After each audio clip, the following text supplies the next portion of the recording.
نحمده ونصلي ونسلم على رسوله الكريم أما بعد فأعوذ بالله من الشيطان الرجيم بسم الله الرحمن الرحيم يا أيها الذين آمنوا ادخلوا في السلم كافة ولا تتبعوا خطوات الشيطان إنه لكم عدو مبين قال النبي محمد رسول الله صلى الله عليه وسلم المرء مع من حب أو كما قال عليه الصلاة والسلام الله رب محمد صلى الله عليه وسلم نحن عباد محمد صلى الله عليه وسلم وعلى ذويه وآله أبد الدهور وكرم رب اشرح لي صدري ويسر لي أمري واحلل عقدة من لساني يفقه قولي غوث اعظم بمن بے سر و ساما مدد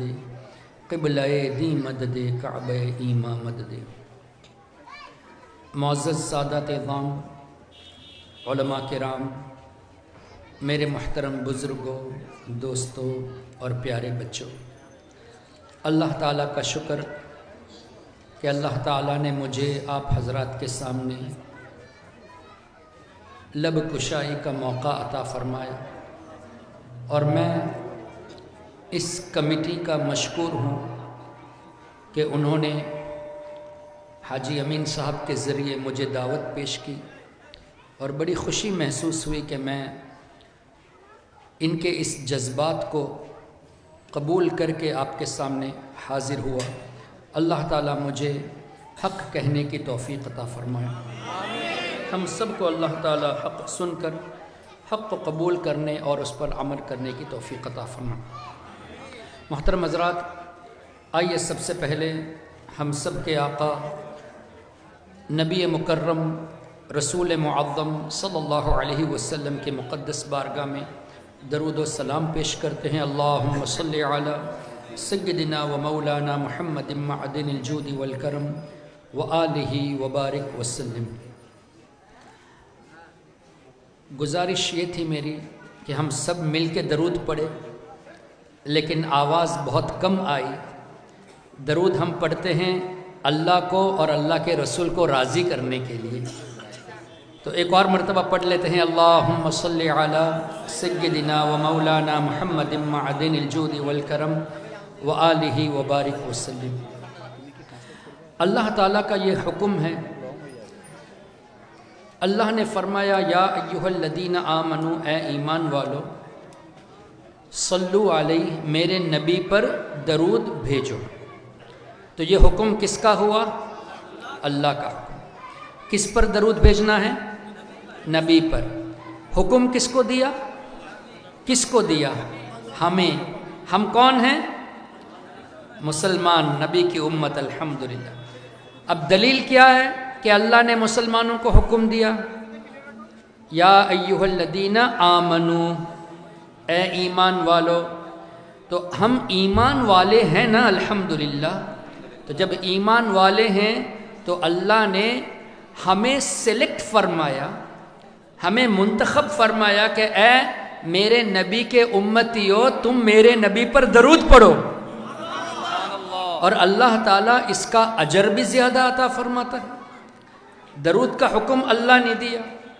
ہم نے اس حکم پر درود پڑھا جیسے کسی نے کہا صلی اللہ علیہ یا رسول اللہ وسلم علیہ یا حبیب اللہ مطلب اللہ کی رحمتیں ہوں اے اللہ کے رسول صلی اللہ علیہ آپ پر اللہ کی رحمتیں ہوں یا رسول اللہ اے اللہ کے رسول وسلم علیک آپ پر سلام ہو یا رسول اللہ یا حبیب اللہ اے اللہ کے حبیب آپ پر سلام ہو اب اللہ کے حکم سے ہم نے درود بھی بھیجا اور صلو علیہ کے بعد کیا ہے یا ایہا الذین آمنوا صلو علیہ وسلموا تسلیما اللہ نے صرف درود کا حکم نہیں دیا وسلموا تسلیما میرے نبی پر سلام بھی پڑھو تو درود پڑھنا بھی اللہ کا حکم نبی پر سلام پڑھنا بھی اللہ کا حکم اب ہم سنی مسلمان ہماری محفل شروع کرتے ہیں تو درود سے شروع کرتے ہیں اور ختم کیسے کرتے ہیں؟ صلاۃ و سلام سے. تو درود بھی پڑھتے ہیں، سلام بھی پڑھتے ہیں. تو اللہ کا جو حکم ہے مسلمانوں کو کہ درود بھی پڑھو، سلام بھی پڑھو، تو صلاۃ و سلام پڑھ کر ہم اللہ کے حکم پر عمل کرتے ہیں. اور جو یہ کہتے ہیں نا کہ صلاۃ و سلام کی ضرورت نہیں ہے، سلام پڑھنا نہیں چاہیے، کہتے ہیں کہ نہیں کچھ لوگ؟ کون کہتے ہیں؟ وہابی دیوبندی بولتا ہے نا کہ صلاۃ و سلام پڑھنے کی ضرورت نہیں ہے. جگڑنے مت جاؤ. کیوں؟ حکم کس کو ہے؟ کس کو ہے؟ مومن کو. تو جو مومن ہوگا وہ درود بھی پڑھے گا، سلام بھی پڑھے گا. اور وہابی اگر اپنے آپ کو مومن مانتا ہے تو ان کو بھی چاہیے کہ سلام پڑھے. اگر وہ کہتا ہے کہ سلام پڑھنا ضروری نہیں ہے تو جگڑنے کی ضرورت نہیں ہے، وہ اپنے کو مومن مانتا ہی نہیں ہے. اگر وہ اپنے کو مومن مانے تو وہ درود بھی پڑھے، سلام بھی پڑھے. اگر نہیں پڑھتا ٹھیک ہے، تمہارا پرابلم ہے. تم اگر مسلمان نہیں ہو تو ہم کیا کریں؟ اگر تمہیں مسلمان بننے کا شوق ہے تو اللہ نے جو نماز کا حکم دیا نماز بھی پڑھو، زکوٰۃ کا حکم دیا زکوٰۃ بھی دو، والدین کی خدمت کا حکم دیا وہ بھی کرو، اللہ نے نبی کی عزت کا حکم دیا وہ بھی کرو، درود کا حکم دیا وہ بھی کرو، سلام کا حکم دیا وہ بھی کرو، اور اولیاء کی تعظیم کا حکم بھی اللہ نے دیا تو وہ بھی کرو. اگر کوئی کہے نہیں میں نماز پڑھوں گا، میں روزہ رکھوں گا، میں زکوٰۃ دوں گا لیکن سلام نہیں پڑھوں گا، تو کیا وہ اللہ کے حکم پر عمل کرتا ہے؟ قرآن میں، پورے قرآن میں جو جو حکم ہے وہ سب ہمیں کرنا ہے.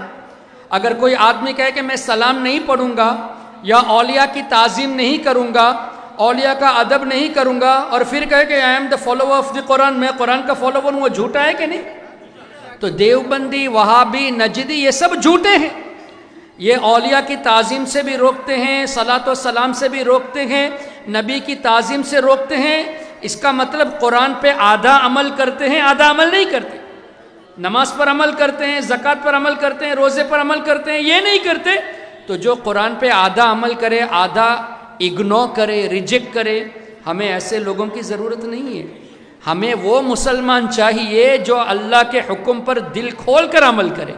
تو اللہ کا جو حکم ہے درود اور سلام کا، الحمدللہ ہم سنی مسلمان کرتے ہیں. اب اس پر اللہ نے کتنا ثواب دیا. اللہ کے رسول صلی اللہ علیہ وسلم کا مبارک فرمان، جس کا مفہوم یہ کہ تم مجھ پر ایک مرتبہ درود پڑھو تو اللہ تعالیٰ 10 رحمتیں نازل فرماتا ہے. اب دیکھو ہم ایک مرتبہ کہتے ہیں صلی اللہ علیہ سیدنا محمد، ایک مرتبہ کہا، ایک مرتبہ کہہ دیجئے صلی اللہ علیہ سیدنا محمد، اور بڑی آواز سے ماشاءاللہ. اب ایک مرتبہ آپ نے کہا نہیں بلکہ 2 مرتبہ کہا تو کتنی رحمت آئی؟ 20. 2 مرتبہ پڑھنے سے 20 رحمت اور 20 گناہ بھی معاف ہوتے ہیں. دیکھو اللہ کے رسول کا مقام کیسا ہے. ان کے لیے ہم ایک درود بھیجیں، اللہ 10 گناہ معاف کرے، 10 نیکیاں بھی ملے، 10 گناہ بھی معاف ہو. اتنا ہی نہیں، اگر ہمارا اس وقت درجہ اللہ کے نزدیک اگر اس وقت 100 ہے تو ایک مرتبہ درود پڑھنے سے 10 درجہ بلند ہوتے ہیں. تو ابھی 110 ہو گیا. ایک اور مرتبہ درود پڑھیں گے اللہم صلی علی سیدنا محمد تو اور 10 مرتبہ ہو گیا. تو ابھی 100 مرتبہ تھا، ابھی 120 ہو گیا. تو اگر ہم یہ عادت ڈال دیں گے کہ روزانہ صبح کو 100 مرتبہ درود پڑھیں گے اور روزانہ شام کو 100 مرتبہ پڑھیں گے تو 200 ہوا. تو 200 درود کی برکت کتنی ہے؟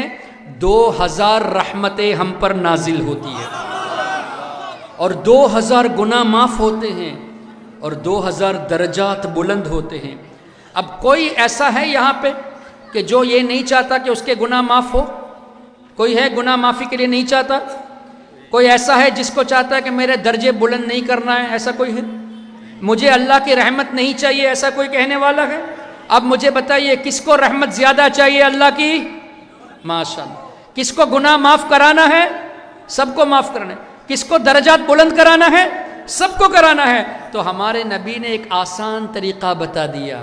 وہ کیا ہے؟ ایک مرتبہ درود پڑھو، 10 رحمت، 10 گناہ معاف، 10 درجہ بلند. تو اگر ہم یہ عادت بنا لیں اور آپ اپنے بچوں کو بھی گھر میں کہے کہ کم سے کم روزانہ 100 مرتبہ درود پڑھنے کے لیے، تو 5 نماز میں ڈیوائڈ کریں گے تو ایک نماز کے بعد کتنا درود ہوا؟ 20۔ ایک نماز میں 20 تو 5 نماز میں 100۔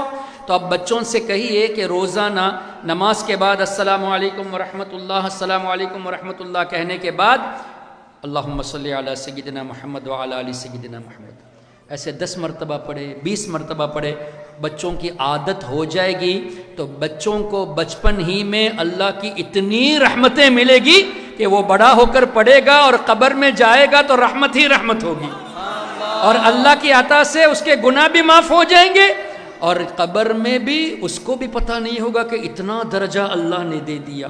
تو یہ کس کے وجہ سے ملتا ہے؟ نبی کے صدقے میں ملتا ہے۔ تو گناہ معاف ہونے کے لیے ہمارے نبی وسیلہ ہوئے، نیکیاں بڑھنے کے لیے ہمارے نبی وسیلہ ہوئے، اور درجہ بلندی کے لیے بھی ہمارے نبی وسیلہ ہوئے۔ تو جن کے صدقے میں اللہ گناہ معاف فرماتا ہے، جن کے صدقے میں اللہ درجہ بلند کرتا ہے، ان کی محفل میں بیٹھنے سے کتنا بڑا ثواب ملے گا، ان کی محفل میں آنے سے کتنے ہمارے گناہ معاف ہوں گے۔ تو یہ اللہ کے رسول صلی اللہ علیہ وسلم کی برکت ہے۔ تو جتنا ہم نبی کو یاد کریں گے اتنے ہمارے درجات بھی بلند ہوں گے، نیکیاں بھی ملے گی، گناہ بھی معاف ہوں گے۔ ابھی ہم یہاں چٹاگونگ میں ہیں، ٹھیک ہے، اب یہاں تقریباً 1000 آدمی ہیں، یا ہو سکتا ہے جتنے گھروں میں سن رہے ہیں عورتیں بھی سنتی ہیں، کچھ مرد گھر میں سنتے ہیں، کچھ پیچھے سے سنتے ہیں، مان لیتے ہیں 2000 لوگ سنتے ہیں۔ اب یہ سب یہاں 2000 لوگ بیٹھ کر درود پڑھتے ہیں۔ ہمارے نبی صلی اللہ علیہ وسلم نے فرمایا کہ اللہ تبارک و تعالی نے میری قبر پر ایک فرشتے کو مقرر فرمایا، ایک فرشتے کو میرے روضے پر مقرر فرمایا۔ اللہ has appointed an angel for his روضہ شریف۔ اور اللہ کے رسول صلی اللہ علیہ وسلم کا فرمانا اس طرح بھی ہے کہ اس فرشتے کو اللہ نے اتنی طاقت دی ہے، اتنی طاقت دی ہے کہ دنیا میں جتنے بھی مخلوق ہیں نا، سب کی آواز وہ سن سکتا ہے۔ ہماری آواز بھی سنتا ہے، دوسرے مخلوق کی آواز بھی سنتا ہے حدیث کے مفہوم کے مطابق۔ ایک اور روایت ہے کہ ہم جتنے لوگ ہیں نا دنیا میں، ان سب کے نام کو وہ فرشتہ جانتا ہے۔ اب آپ کا نام میں نہیں جانتا، میرا نام آپ میں سے کچھ جانتے ہیں، اب پیچھے کتنے ہیں میں سب کا نام نہیں جانتا۔ تو میں جب یہاں 1000 لوگوں کے نام نہیں جانتا تو پوری دنیا میں 7 ارب لوگ ہیں، 7 بلین پیپل ہیں، سب کا کیا میسج کیسے جان سکتا ہوں؟ نہیں جان سکتا۔ اچھا آج سے 100 سال پہلے بھی کتنے لوگ تھے، ان کا نام آپ جانتے ہیں؟ نہیں جانتے۔ اچھا آج کے 50 سال کے بعد کتنے لوگ آئیں گے، ان کا نام آپ جانتے ہیں؟ نہیں جانتے۔ لیکن وہ ایک فرشتہ سب کے نام کو جانتا ہے، ہم سب کے نام کو وہ جانتا ہے اور ہماری آواز بھی سنتا ہے۔ اب ہمارے نبی صلی اللہ علیہ وسلم نے فرمایا قیامت تک جو بھی مجھ پر درود پڑھے گا تو وہ فرشتہ، کون سا فرشتہ، کہاں کے لیے اس کی ڈیوٹی ہے؟ نبی کے روضے مبارک کی ڈیوٹی ہے، حضور کے قبر انور کی ڈیوٹی ہے۔ تو اس فرشتے کے بارے میں ہمارے نبی نے فرمایا قیامت تک جو بھی مجھ پر درود پڑے گا، جیسا کہ حدیث کا مفہوم، یہ فرشتہ اس کے درود کو پڑھنے والے کا نام اور باپ کے نام کے ساتھ مجھے پہنچائے گا کہ یا رسول اللہ، آپ کا نام کیا ہے حضرت؟ جہانگیر صاحب۔ آپ کے ابا کا نام؟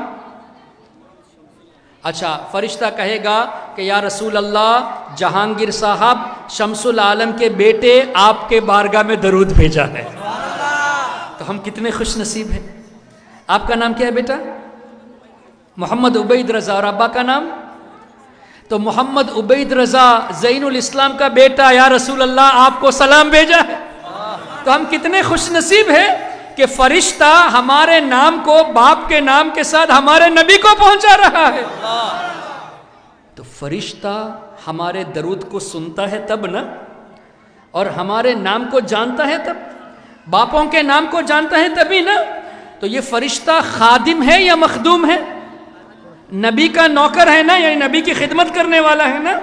تو جو فرشتہ ہمارے نبی کی خدمت کرتا ہے اس کو اتنا علم اللہ نے دیا کہ سب کے نام کو بھی جان سکتا ہے، سب کے باپ کے نام کو بھی جانتا ہے، سب کی آواز بھی سن سکتا ہے، اور چٹاگونگ میں 2000 لوگوں کا درود سن کر ایٹ دا سیم ٹائم حضور کو پہنچا بھی سکتا ہے، اور دنیا میں جتنے لوگ درود پڑھتے ہیں سب کا درود ایک ہی ٹائم پہ سنتا ہے، اور ایک ہی ٹائم پہ سب کا نام باپ کے نام کے ساتھ نبی کے دربار میں پہنچاتا ہے۔ تو جب خادم کی اتنی بڑی طاقت ہے تو ہمارے نبی کی طاقت کتنی بڑی ہوگی؟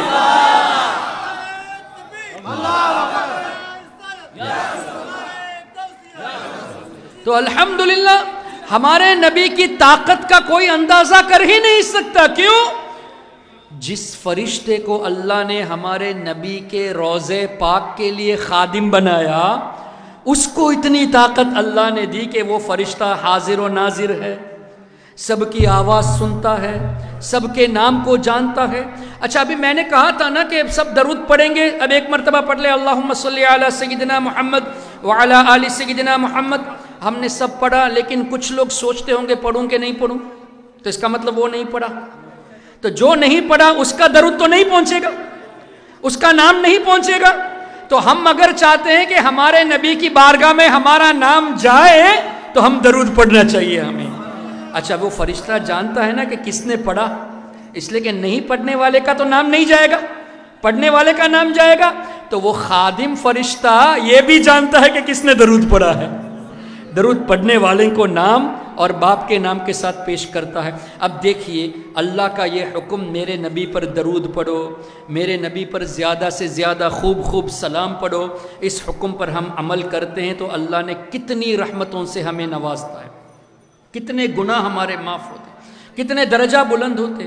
پھر مجھے یہ بتائیے کہ کل قیامت کے دن سب کو اٹھنا تو ہے نا، دنیا میں ہم آئے اس کا مطلب سب کو موت آنی ہے۔ کوئی آج کسی کا انتقال ہوگا، کسی کا کل ہوگا، کسی کا 10 سال کے بعد ہوگا، کسی کا 50 سال کے بعد ہوگا، لیکن جانا تو سب کو ہے نا، یہ تو کنفرم ہے نا۔ اس لیے کہ پچھلے سال آپ کے سامنے کچھ لوگ تھے، اس سال وہ نہیں ہیں، اور ہو سکتا ہے اگلے سال جو یہاں ہیں وہ نہیں ہوں گے۔ مجھے نہیں پتا کہ میں زندہ رہوں گا اگلے سال یا نہیں، آپ کو بھی نہیں پتا، سب کو جانا تو ہے۔ لیکن قیامت کے دن آپ مجھے بتائیے، ہم اگر قیامت کے دن ابو جہل کے ساتھ رہیں گے تو فائدہ ہوگا یا نبی کے ساتھ رہیں گے تو فائدہ ہوگا؟ ظاہر ہے ہم ہمارے نبی کے ساتھ رہیں گے تو فائدہ ہوگا نا۔ اچھا، جو نبی سے جتنا قریب ہوگا وہ اتنا زیادہ کامیاب ہوگا۔ تو ہمارے نبی صلی اللہ علیہ وسلم نے فرمایا نا، جو دنیا میں مجھ پر زیادہ درود پڑے گا قیامت کے دن وہ زیادہ میرے قریب ہوگا، او کما قال۔ تو ہم اگر حضور کے قریب ہونا چاہتے ہیں، یعنی بخشش چاہتے ہیں، تو کیا کرنا چاہیے؟ زیادہ سے زیادہ درود و سلام پڑھنا چاہیے۔ اب یہ چیز آپ کو سنیوں میں تو ملتی ہے، وہابیوں میں نہیں ملتی، نجدیوں میں نہیں ملتی، دیوبندیوں میں نہیں ملتی۔ کیا مطلب؟ وہ نبی کے قریب ہونا نہیں چاہتے، ہم نبی کے قریب ہونا چاہتے ہیں۔ تب ان سے جھگڑنے کی ضرورت کیا ہے؟ جب وہ قیامت کے دن نبی کے قریب رہنا نہیں چاہتے، اس لیے درود نہیں پڑھتے، اس لیے سلام نہیں پڑھتے۔ ان کو بخشش کی ضرورت نہیں ہے، وہ نہیں چاہتے تو ان کی مرضی۔ ہمیں بخشش چاہیے تو ہم زیادہ درود پڑھیں گے انشاءاللہ، اور وہ نہیں چاہتے، وہ ان کا پرابلم ہے۔ تو ان کا حشر اگر وہ توبہ نہیں کریں گے گستاخی کر کے تو فرعون کے ساتھ، قارون کے ساتھ، حامان کے ساتھ ان کا حشر ہوگا۔ ہمارا حشر ہمیں غوث اعظم کے ساتھ کرنا ہے، ہمیں خواجہ غریب نواز کے ساتھ کرنا ہے، ہمیں غوث العظم مجبنداری کے ساتھ کرنا ہے، ہمیں حضرت بایزید بستامی کے ساتھ کرنا ہے، ہمیں اعلیٰ حضرت کے ساتھ کرنا ہے، ہمیں شاہ امانت کے ساتھ کرنا ہے، شاہ جلال کے ساتھ کرنا ہے۔ تو یہ سب اولیاء کیسے بنے؟ نبی کی محبت میں بنے ہیں۔ کسی وہابی میں غوث اعظم نہیں ہے، دیوبندی میں خواجہ غریب نواز نہیں ہے، یہ سب ہے تو اہل سنت والجماعت میں ہیں، اور اہل سنت والجماعت نبی کی محبت کی وجہ سے اولیاء بنے ہیں۔ تو جتنے بھی اولیاء ہیں وہ نبی کی محبت کی وجہ سے۔ تو ہم جتنا زیادہ نبی کی محبت رکھیں گے، جتنا زیادہ درود و سلام پڑھیں گے، اتنا زیادہ اولیاء کے قریب رہیں گے، اور وہ اولیاء نبی کے قریب ہوں گے تو ان کے قریب ہو کر ہم بھی ہمارے نبی صلی اللہ علیہ وسلم کے قریب رہیں گے۔ تو اب مجھے بتائیے، ابھی کتنے لوگ یہ ارادہ کرتے ہیں کہ روزانہ کم سے کم 100 درود پڑھیں گے؟ ہر نماز کے بعد 20، نماز کے بعد نہ پڑھ سکے تو کسی اور وقت پڑھ لے، لیکن 100 کو انشاءاللہ کنٹینیو کرنا ہے. اچھا صرف آپ پڑھیں گے یا آپ کے گھر میں بھی بچوں سے کہیں گے؟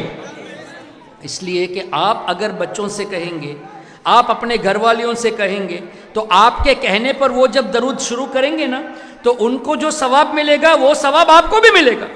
تو 100 درود کا ثواب آپ کو 1000 رحمتیں ملے گی، 1000 گناہ معاف ہوں گے، 1000 درجہ بلند ہوں گے.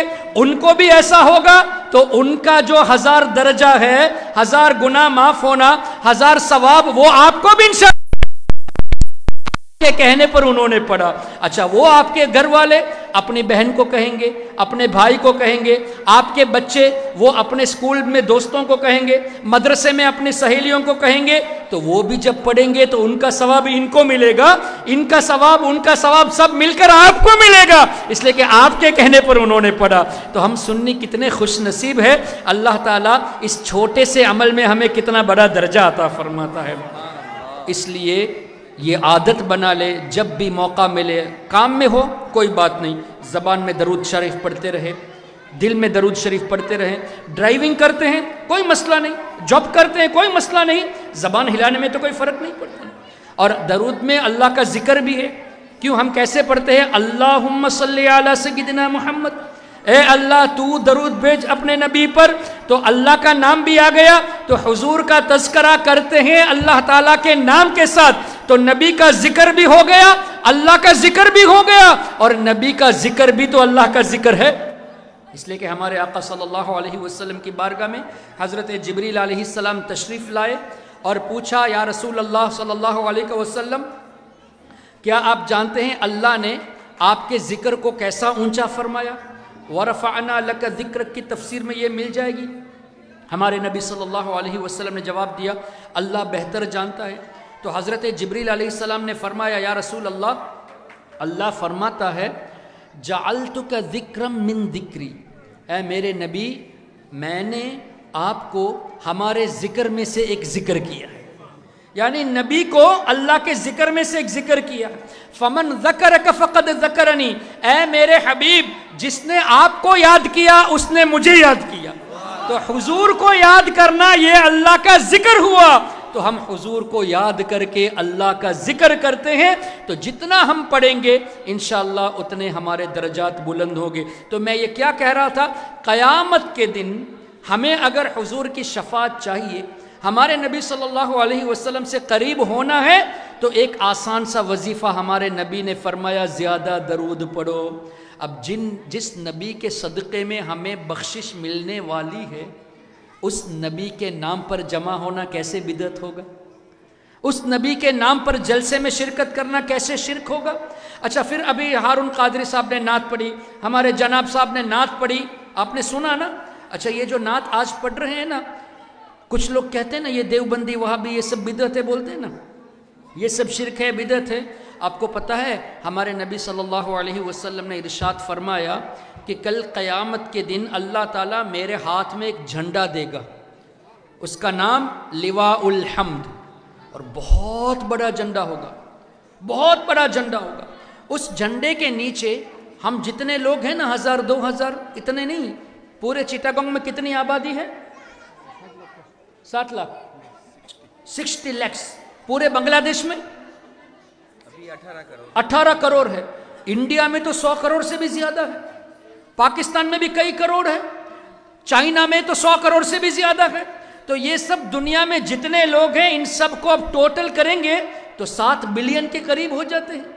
یہ ابھی کی بات ہے، 100 سال پہلے کتنے تھے، 100 سال کے بعد کتنے ہوں گے؟ ہمارے نبی نے فرمایا حضرت آدم علیہ السلام سے لے کر قیامت تک جتنے بھی انسان تھے یا جتنے بھی انسان ہوں گے وہ سب کے سب میرے جھنڈے کے نیچے جمع ہوں گے. اور کیا کریں گے وہاں؟ حضور علیہ السلام کے جھنڈے کے یعنی ان کے قدموں پر حاضر ہو کر ہم لوگ کیا کریں گے؟ ہمارے نبی نے فرمایا سب میری تعریف کریں گے. تو ہم انشاءاللہ کل قیامت کے دن حضور کی تعریف کرنے والے ہیں. یعنی حضور کی نعت ہم پڑھیں گے تو جو یہاں نعت پڑھتے ہیں وہ بھی پڑھیں گے، جو شرک بولتے ہیں ان کو بھی تعریف کرنا ہی پڑے گا، جو بدعت بولتے ہیں ان کو بھی تعریف کرنا پڑے گا.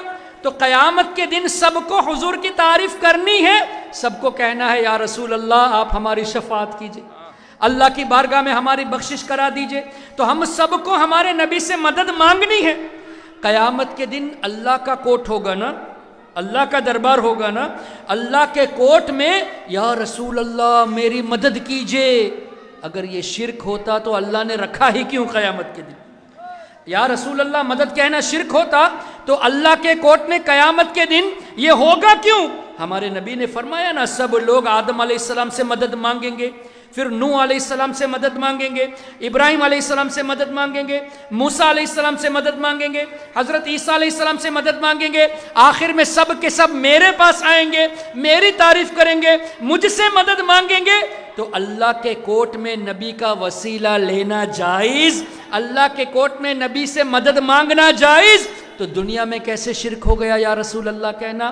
تو جو وہابی، جو دیوبندی بولتے ہیں شرک ہے، ان سے کہو کہ قیامت کے دن تم اللہ سے کہو گے یا اللہ میں تو حضور کے پاس نہیں جاؤں گا، میں آدم علیہ السلام کے پاس نہیں جاؤں گا، وسیلہ حرام ہے، یہ شرک ہے، وہ نہیں کہہ سکے گا، اس لیے کہ اللہ نے انتظام ہی ایسا کیا کہ سب کو حضور سے مدد مانگنی ہے، سب کو حضور کے پاس جانا ہے، سب کو آدم علیہ السلام کے پاس جانا ہے۔ تو اے دیوبندیو، کل تو کرنے والے ہو، آج ہی توبہ کر کے سنی بن جاؤ نا۔ اے وہابیو، کل تو تعریف کرنے والے ہو، کل یا رسول اللہ کہو گے، آج ہی توبہ کر کے سنی بن جاؤ، بات ختم۔ اگر نہیں کرتے تو تمہاری مرضی، پھر کل قیامت کے دن تو کرنا ہی پڑے گا، لیکن فائدہ نہیں ہوگا۔ فائدہ کب ہوگا؟ جب آج ایمان لاؤ گے، آج سچے دل سے توبہ کرو گے۔ اسی لیے اعلیٰ حضرت امام احمد رضا رحمۃ اللہ علیہ نے فرمایا نا، آج لے ان کی پناہ، آج مدد مانگ ان سے، آج حضور سے پناہ مانگو، حضور ان سے آج لے ان کی پناہ، آج حضور کی پناہ مانگو، آج مدد مانگ ان سے، آج حضور سے کہو یا رسول اللہ اللہ کی بارگاہ سے ہماری بخشش کرا دیجئے۔ پھر نہ مانیں گے قیامت میں، اگر مان گیا، اگر مان گئے تو ٹھیک ہے، آج نہیں مانتے تو قیامت میں تو ماننا ہی پڑے گا، لیکن اس وقت کام نہیں آئے گا، اس لیے کہ دنیا ہی میں توبہ کرنا ضروری ہے۔ تو آپ کے علاقے میں اگر کوئی ایسا کہنے والا ہو کہ وسیلہ حرام ہے، وسیلہ شرک ہے، نبی سے مدد مانگنا حرام ہے، شرک ہے، بدعت ہے، تو آپ کیا کہو گے؟ اے بے وقوف، کل تو کرنے والے ہو، آج ہی توبہ کر لو نا، کل تو ویسے بھی تم کرو گے نا، اس لیے کہ ہمارے نبی نے فرمایا سب تعریف کریں گے تو آج ہی توبہ کر لو۔ وہ کہے نہیں نہیں میں نہیں کروں گا، نہیں کروں گا، تو تمہارا پرابلم ہے۔ تم اگر ایمان والا نہیں بننا چاہتے تو ہم کیا کریں؟ ہم تو دعوت دیتے ہیں، آؤ سچے دل سے توبہ کر کے سنی بن جاؤ تو ٹھیک ہے، نہیں بنتے تو تمہارا پرابلم ہے۔ تو قیامت کے دن اب اندازہ کریں، 7 بلین آج ہے، 1000 سال پہلے کتنے تھے، 2000 سال پہلے کتنے تھے، آج سے 200 سال کے بعد کتنے ہوں گے ہمیں نہیں معلوم۔ تو اتنے سارے بلینز لوگ، ساتھ نہیں کتنے ہزاروں بلین ہو جائیں گے، اتنے سارے لوگ جب ہمارے نبی کے دربار میں آ کے کہیں گے الصلاۃ والسلام علیک یا رسول اللہ، کتنا پیارا منظر ہوگا۔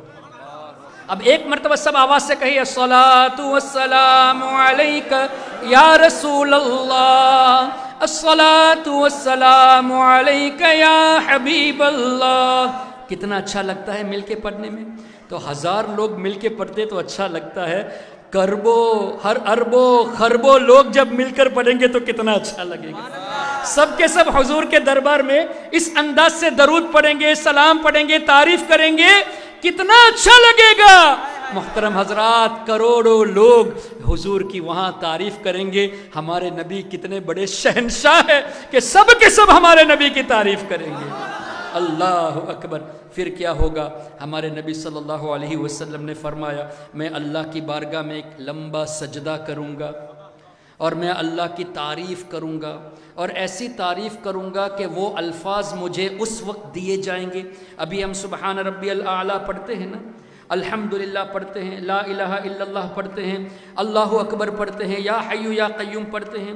ہمارے نبی فرماتے ہیں کہ میں جن الفاظ سے تعریف کروں گا وہ الفاظ مجھے اس وقت دیے جائیں گے، اور وہ الفاظ ایسے ہوں گے کہ کسی نے اللہ کی ایسی تعریف نہیں کی، اللہ کی تعریف کسی نے ایسی نہیں کی۔ یعنی میں ان الفاظ سے تعریف کروں گا، ایسی تعریف کروں گا کہ کسی نے بھی ایسی تعریف نہیں کی۔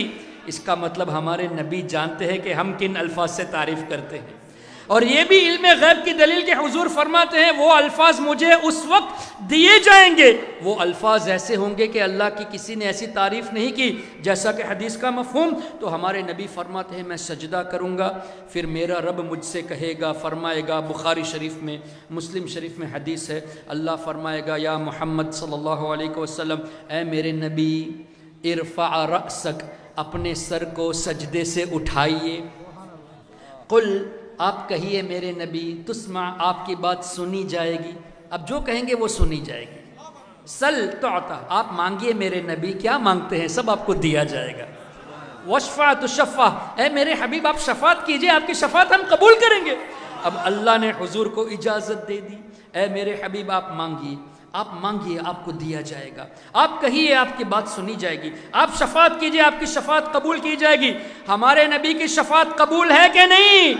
مقبول ہے۔ تو ہمارے نبی کی شفاعت اگر ہمیں چاہیے جو مقبول ہے تو حضور سے محبت کرنی ہے یا گستاخی کرنی ہے؟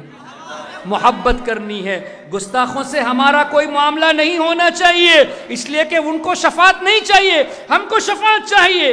پھر ہمارے آقا صلی اللہ علیہ وسلم فرماتے ہیں میں لوگوں کی شفاعت کرنا شروع کروں گا۔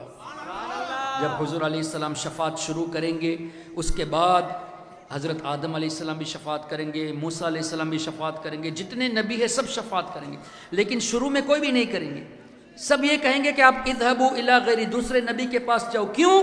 اس لیے کہ وہ نبی بھی غیب رکھتے ہیں، وہ نبی بھی جانتے ہیں کہ شفاعت کا دروازہ پہلے ہمارے آقا کھولیں گے، بعد میں ہم شفاعت کریں گے، اس لیے کہیں گے کہ آپ دوسرے نبی کے پاس جاؤ، اس لیے نہیں کہیں گے کہ وہ شفاعت نہیں کریں گے، ایسا نہیں ہے، ان کو معلوم ہے وہ شفاعت کریں گے، لیکن شفاعت اوپن کون کریں گے؟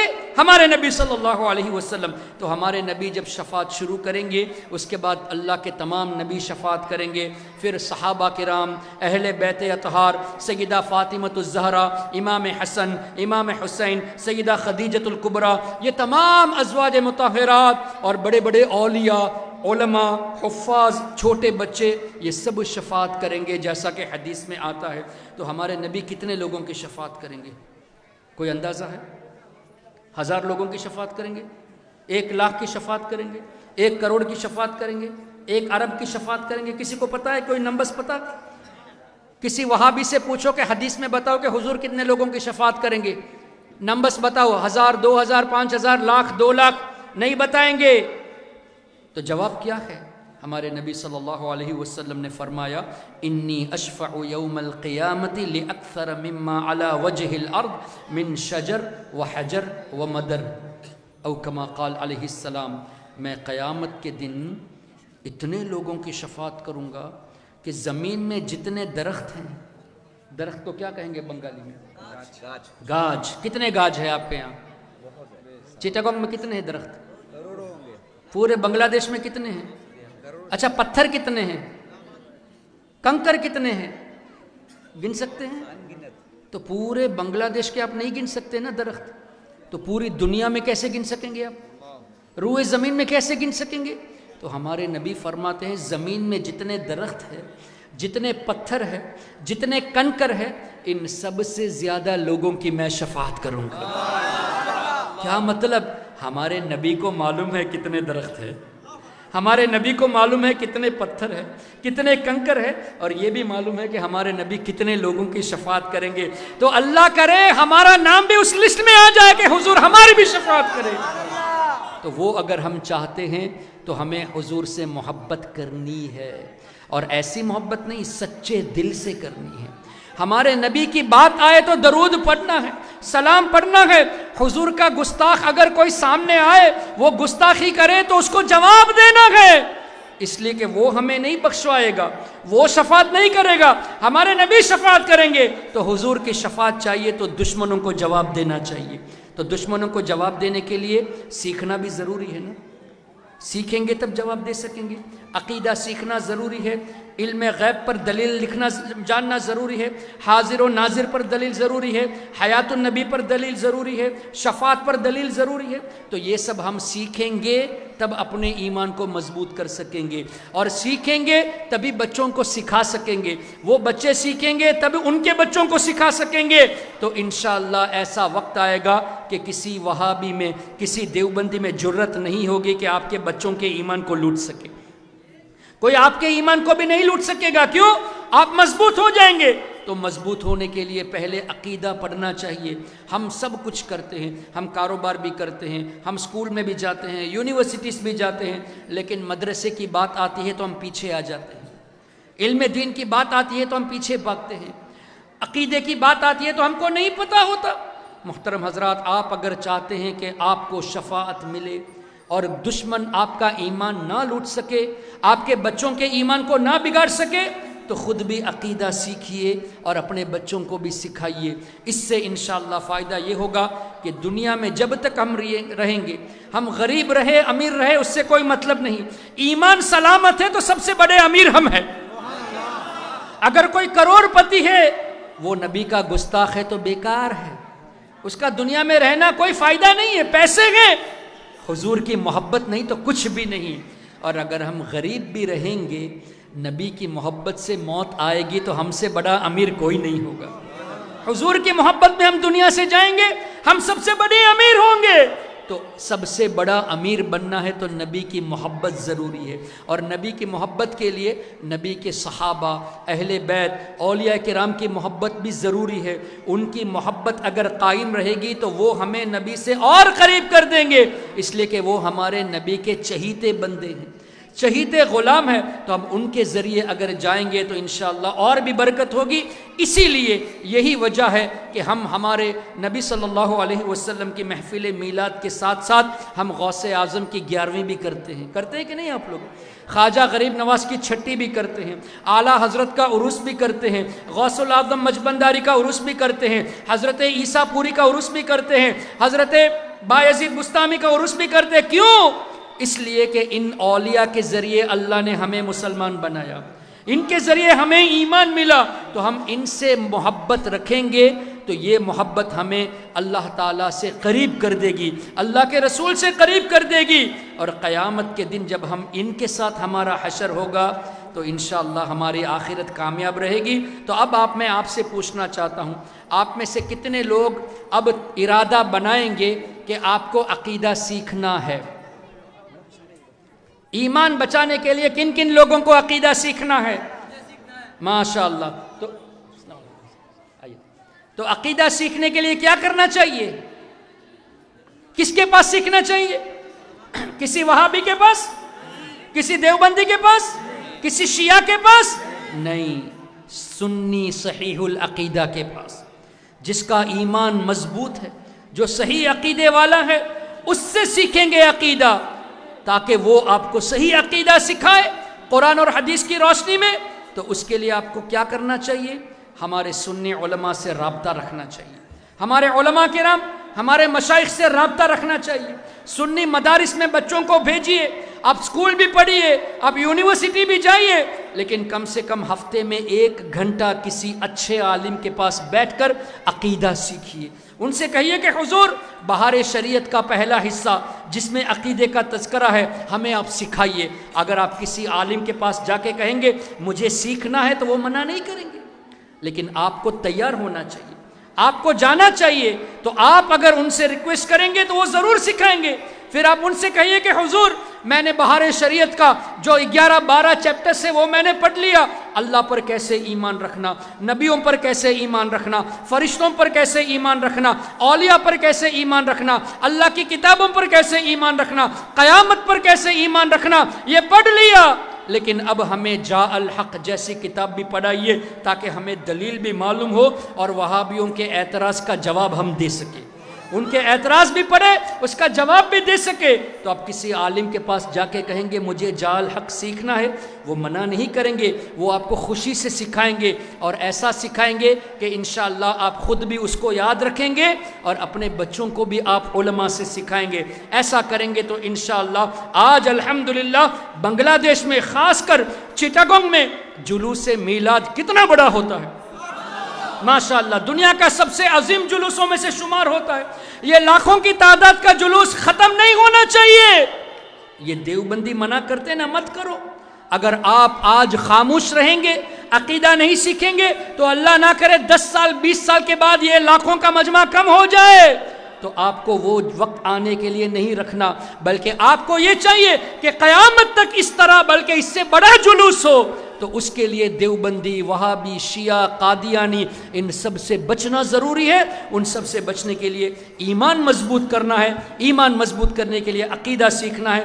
جب یہ کامیاب ہو جائیں گے اس میں تو انشاءاللہ کل میدان محشر میں سب تو ہمارے آقا کی تعریف کریں گے، کسی کو مجبوراً کرنا پڑے گا، اس لیے کہ دنیا میں شرک کہتا تھا، ہم خوشی سے یا رسول اللہ کہیں گے، ہم الصلاۃ والسلام علیک یا رسول اللہ خوشی سے کہیں گے، ہم مصطفیٰ جان رحمت پہ لاکھوں سلام خوشی سے کہیں گے۔ تبھی تو اعلیٰ حضرت امام احمد رضا فاضل بریلوی رحمۃ اللہ تعالیٰ علیہ نے فرمایا، یا رسول اللہ، حدیث میں ہم نے پڑھا ہے کہ آپ قیامت کے دن جب تشریف لائیں گے اس شان سے تشریف لائیں گے کہ 70,000 فرشتے آپ کے خادم بن کر آئیں گے، 70,000 فرشتے آپ کے خادم ہوں گے۔ یا رسول اللہ، آپ جب 70,000 فرشتوں کے درمیان آپ بڑی شان کے ساتھ آئیں گے تو سب آپ کی شان اور شوکت پر سلام پڑھتے ہوں گے، سب لوگ آپ پر درود پڑھتے ہوں گے، سب لوگ آپ پر سلام پڑھتے ہوں گے۔ یا رسول اللہ، اس وقت میری ایک خواہش ہے۔ کیا خواہش ہے؟ آپ کے ساتھ جو فرشتے ہوں گے نا، جن کو قدسی کہا جاتا ہے، جو فرشتے ہوں گے نا، وہ میری طرف اشارہ کرے کہ احمد رضا سب پڑھتے ہیں، تم بھی تو شروع کرو۔ تو میری خواہش ہے کہ یا رسول اللہ، میں اس وقت پڑھوں مصطفیٰ جان رحمت پہ لاکھوں سلام۔ تو اپنے اشعار میں فرماتے ہیں، کاش محشر میں جب ان کی آمد ہو اور بھیجے سب ان کی شوکت پہ لاکھوں سلام۔ جب حضور کی آمد ہوگی اور حضور جس شان و شوکت سے تشریف لائیں گے، ان کی شان و شوکت پر سب لوگ صلاۃ و سلام پڑھتے ہوں گے۔ یا رسول اللہ، میری بھی خواہش ہے، کاش محشر میں جب ان کی آمد ہو اور بھیجے سب ان کی شوکت پہ لاکھوں سلام، مجھ سے خدمت کے قدسی کہے، ہاں رضا، مصطفیٰ جان رحمت پہ لاکھوں سلام، شمع بزم ہدایت پہ لاکھوں سلام۔ تو اعلیٰ حضرت کے صدقے میں ہم بھی یہ دعا کریں کہ یا رسول اللہ، ہماری بھی خواہش ہے کہ سب آپ پر جب سلام پڑھیں گے ہمیں بھی موقع عطا ہو، فرشتے ہم سے بھی کہے، تاکہ ہم بھی آپ کی بارگاہ میں صلاۃ و سلام کا نذرانہ پیش کریں۔ انشاءاللہ العزیز اللہ تعالی ہم سب کو نبی پاک صلی اللہ علیہ وسلم کی شفاعت نصیب فرمائے، اللہ تعالی ہم سب کو ایمان پر خاتمہ نصیب فرمائے، غوث اعظم کا دیدار عطا فرمائے۔ اللہ تبارک و تعالی جتنے لوگ یا شریک ہیں حضور علیہ السلام کے وسیلے سے اللہ تعالی سب پر اپنا خاص رحمت نازل فرمائے، ہم سب کی پریشانیاں اللہ تعالی دور فرمائے، ہم سب کے روزیوں میں اللہ تعالی خوب برکتیں عطا فرمائے، ہم میں جو بیمار ہیں انہیں شفا عطا فرمائے، جو بے اولاد ہیں انہیں اولاد صالح عطا فرمائے، اور جو پریشان حال ہیں ان کی پریشانیاں اللہ تعالیٰ دور فرمائے، اور جو والدین اپنے بچے بچیوں کے رشتے کے سلسلے میں پریشان ہیں اللہ تعالیٰ انہیں نیک جوڑا نصیب فرمائے، جو اپنی اولاد کے تعلق سے پریشان ہیں اللہ تعالیٰ ان کی پریشانیاں دور فرمائے، ہم سب کی جسمانی روحانی بیماریوں کو اللہ تعالیٰ ختم فرمائے، اور اللہ تبارک و تعالی ہم سب پر اپنا خاص فضل فرمائے، اور خاص کر پوربو مدن باری بکلپو سنگا، اس سنگا کو اللہ تبارک و تعالی، اس یونٹی کو،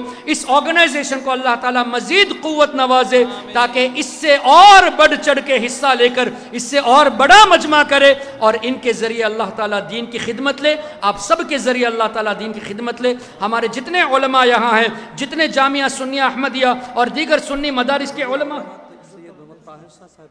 جتنے بھی سنی علماء ہیں، جتنے مشائخ ہیں، خاص کر حضرت سید محمد طاہر شاہ صاحب قبلہ، اللہ تعالیٰ ان سب کے علم میں، عمر میں، صحت میں خوب خوب برکتیں عطا فرمائے، اللہ تعالیٰ ہم سب کو ان سے فیضیاب ہونے کی توفیق عطا فرمائے۔ سبحانک اللہم و بحمدک، اشہد ان لا الہ الا انت، استغفرک و اتوب الیک۔ لا الہ الا اللہ، لا الہ الا اللہ، لا الہ الا اللہ، محمد الرسول اللہ صلی اللہ علیہ وسلم۔